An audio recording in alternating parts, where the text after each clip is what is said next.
Hi,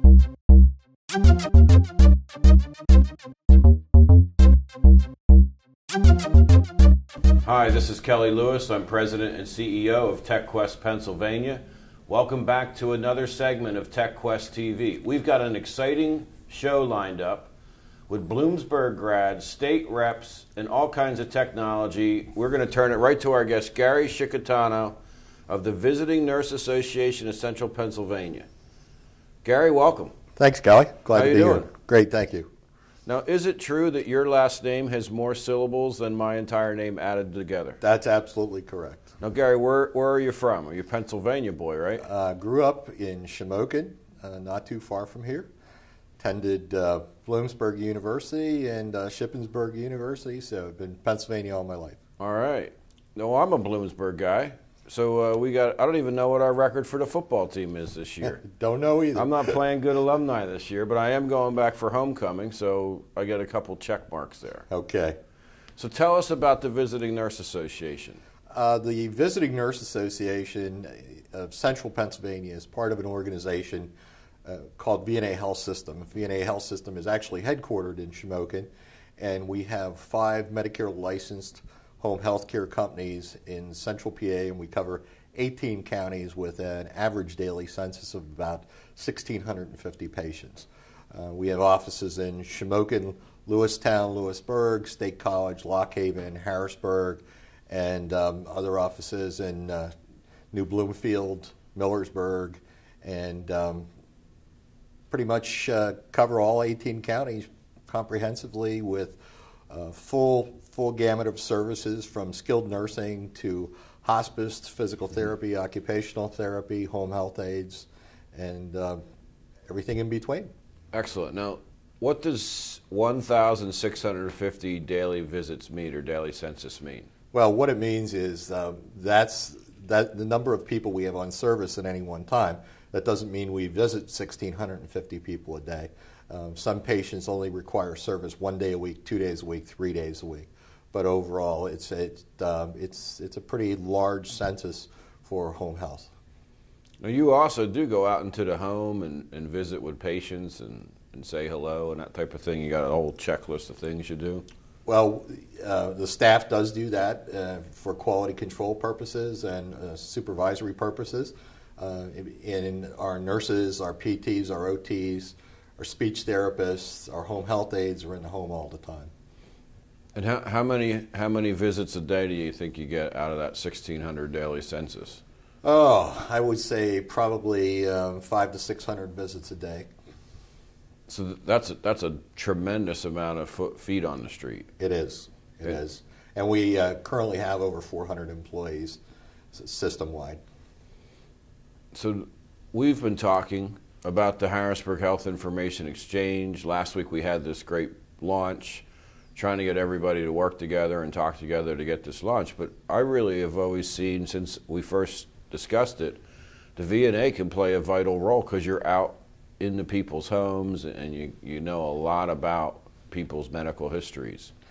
We do. And in fact, recently the Visiting Nurse Association of America, which is our parent organization, estimated that about 25% of patient medical records are held by home health care companies such as ours. Those medical records are absolutely critical to a complete health information exchange where we can communicate back and forth with physicians, labs, hospitals, other clinicians that are important to minimizing a hospital stay or preventing people from being readmitted to the hospital once they're discharged. But you keep getting left out of all the health IT programs. I know that's been an ongoing frustration. How can we maybe work to get you guys on the front side of this versus the forgotten organization? Well, unfortunately, when the legislation, the federal legislation was passed and the stimulus money was allotted, it was not allotted to home health care companies or some other clinicians, segments of the healthcare industry, such as us.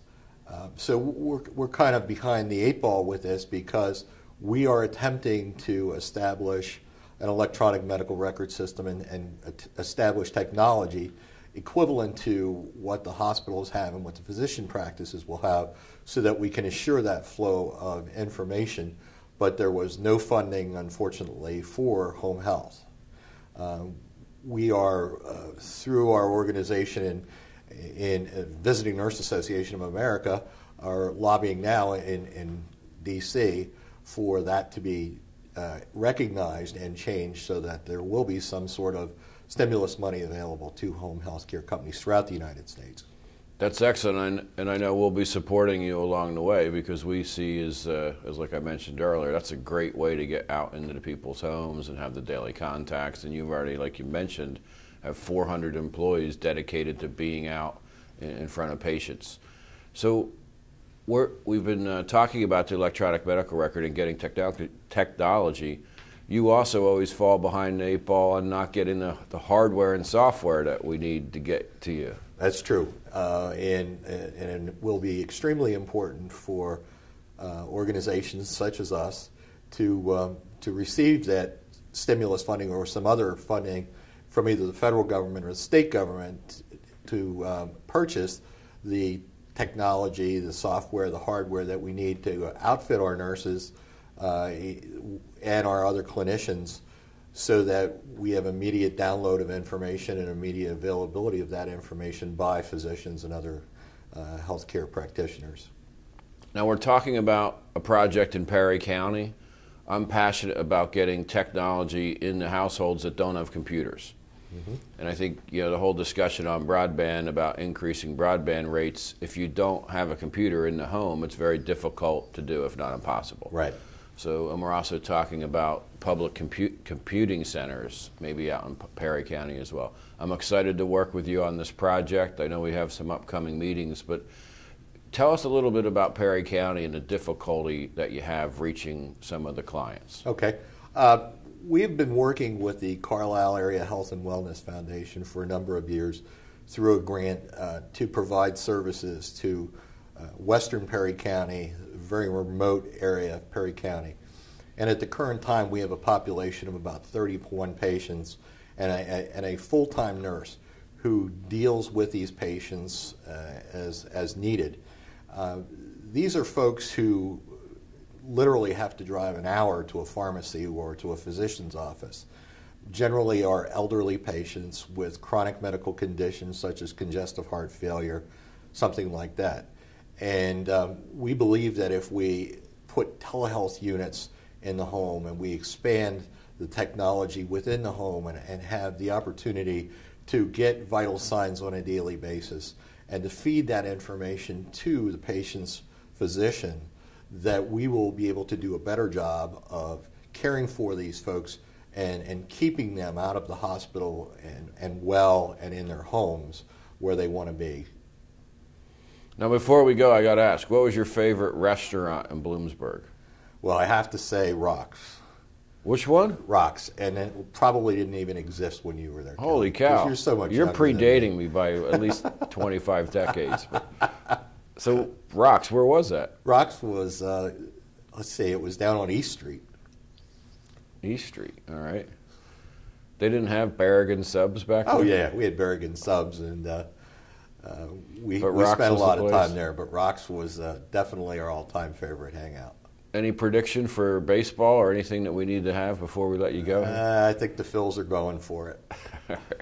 Hey, Gary, thanks again for joining us on TechQuest TV. Look forward to working with the Visiting Nurse Association on many technology projects in the future.